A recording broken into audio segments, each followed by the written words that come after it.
Құрметті көрермендер, біз бәріміз өмірімізде тыныштықты қалаймыз. Үйімізде береке болсын дейміз.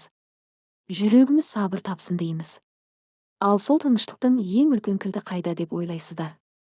Ол Алланың кітабында, Құран дұғаларында. Бұл дұғалар жай сөз емес, Раббымыздың сөзі. Бұл пайғамбарлар тілеген, мүміндер қолданған, Аллаға ең сүйікті болған дұғалар. Біз сіздер үшін Құрандағы 40 дұға атты электронды кітапшаны дайындадық. Бұл кітапшада кешірім сұрау дұғалары, иманды күшейтетін дұғалар, ризық пен береке сұрау дұғалары, жамандықтан, зияннан қорғайтын дұғалар, отбасыңызға тыныштық, денсаулық, сабыр, бақыт тілеуге арналған дұғалар бар. Және де жәннатқа жетелейтін дұғалар да жинақталған.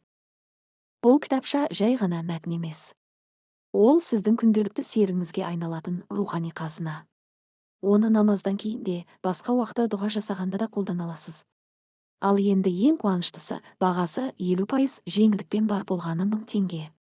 Бұнымен бітпейді. Сіз бұл кітапшаны сатып алсаңыз, 5 құнды кітапшаны сыйлық ретінде аласыз. Құрандағы 21 кешірім сұрау дұғасы. Мыңдаған сауабы бар 6 салауат. Құрандағы пайғамбарлар дұғалары. Ризықты арттырудың 15 жолы. Ризық пен береке туралы 25 дұға мен құнды кеңестер. Кітапшаларды алу үшін экранда көрсетілген нөмірге жазыңыз. Бұл кітапшалар әрбіріміздің өмірімізге береке, жүрегімізге тыныштық әкелсін.